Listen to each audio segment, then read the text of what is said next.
ऐसा है। जी। ये लड़ाई तो किसने शुरू की है? चाहे कुछ भी कारण हमास दे दे, लड़ाई हमास ने शुरू की है 7 अक्टूबर को। और अगर वो अपने को एक मिलिट्री फोर्स बोलती है, तो कोई मिलिट्री फोर्स होस्टेजेस नहीं बनाती है। ऑब्वियसली वो एक टेररिस्ट फोर्स है या और टेररिस्ट फोर्स ने यही होस्टेजेस उठाए बनाए हैं। जी। दूसरा सवाल ये उठता है कि आम जनता ये रोज दृश्य देख रहे हैं कि ये बम्बार्डमेंट हो रहे हैं, लोग मर रहे हैं। सवाल ये उठता है, जो होस्टेजेस हैं वो रोज क्या मौत हर सेकंड नहीं मर रहे हैं? किस तकलीफ में रह रहे हैं? और उनके जो घर परिवार वाले हैं, आप सोचिए, जब एक इंसान मरी जाता है तो वो कुछ दिन की एक चोट रहती है, लेकिन यहाँ वो किस असमंजस में है जो इनके परिवार वाले और पूरा देश, कि उनको ये नहीं पता है कि हमारे होस्टेजेस किस कंडीशन में उनको जिंदा मारा जा रहा है। तो ये एक सबसे बड़ा एक अनप्रोफेशनल एक काम है।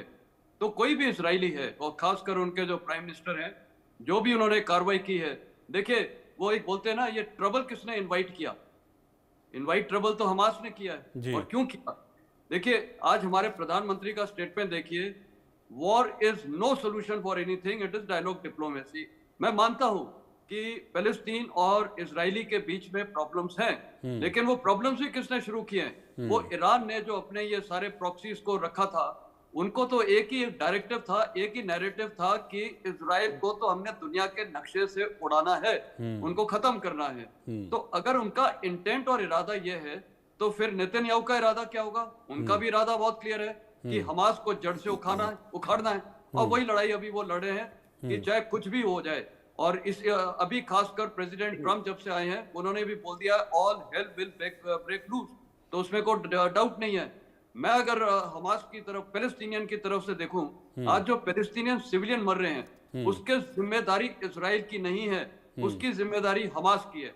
और एक लॉजिकली आप चीज देखिए, आज हमास के अंदर ये जब गाजा स्ट्रिप में है, उसको आइसोलेट किया हुआ है इजराइल ने। वहां पर एड नहीं जा रही है, फूड नहीं जा रहा है, पानी नहीं जा रहा है, बीच बीच में क्या है?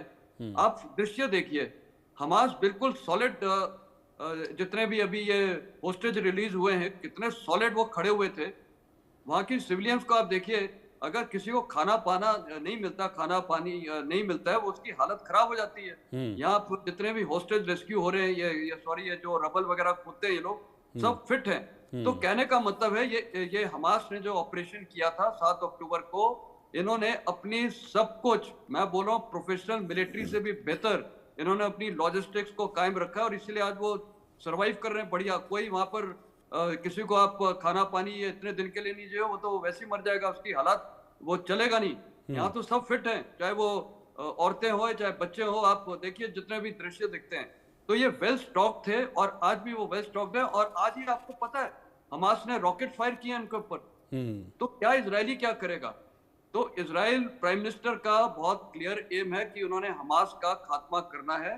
और एक बात है, ये जब तक हमास रहेगा उस पूरे इलाके में, इजराइल और हमास के बीच में कभी भी पीस आ ही नहीं सकती है। पहले तो इंटरनेशनल ओपिनियन, जब प्रेसिडेंट बाइडेन थे, एक इंटरनेशनल ओपिनियन बन रहा था कि एक हमास के, ये पैलेस्टीनियन के लिए भी एक होमलैंड है।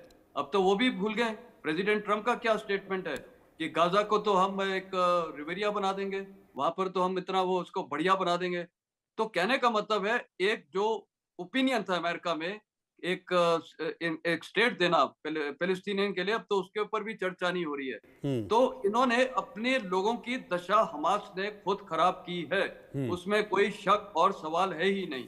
टेररिस्ट अगर ये करेगा, तो एक कोई भी स्टेट ये सब टॉलरेट करेगा? तो प्राइम मिनिस्टर नेतन्याहू और जो इजरायली लोग कर रहे हैं, हाँ, उनकी देखिए, आज प्राइम मिनिस्टर नेतन्याहू की एक प्रॉब्लम जरूर है, क्योंकि कुछ सिविलियंस हैं इजराइल में, और कुछ नहीं, काफी हैं, जो चाहते हैं सारे होस्टेजेस रिलीज हो जाए। उनका भी एम यही क्लियर है, होस्टेजेस रिलीज कर रहे हैं। लेकिन हमास बोलता है कि मैं होस्टेज रिलीज नहीं करूंगा और long term permanent cease fire चाहिए।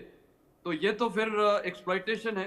ये कौन सी ये ऐसे सीज फायर टॉक्स होती हैं? तो क्लियर कट मसला ये है, प्राइम मिनिस्टर नेतन्याहू का और वहां के जो एस्टैब्लिशमेंट का एम बहुत क्लियर है। हमास का डिस्ट्रक्शन करना, वो कब होगा, कैसे होगा, बहुत समय लगेगा। मेरे को लगता नहीं है कि ये सीज फायर टॉक्स लंबी चलेंगी। ठीक। और हो सकता है अभी प्राइम मिनिस्टर नेतन्याहू ने शायद फैसला कर लिया है, अगर होस्टेजेस नहीं भी आए, लेकिन उनका जो इंटेंट, इरादा है, वो शायद बहुत साफ है कि हमास को खात्मा करना, चाहे उसमें कितना लंबा समय लग जाए, और इत्तेफाक से आज प्रेसिडेंट ट्रंप का सपोर्ट है, तो ये एक इनके लिए फायदा है। ठीक है सर, इससे पहले कि मैं अपनी रिपोर्ट अगली दिखाऊं, मैं नीरज जी के पास चल रहा हूं। नीरज जी डिफेंस जर्नलिस्ट हैं, senior defence journalist. Neeraj ji, एक तो इस अटैक के बाद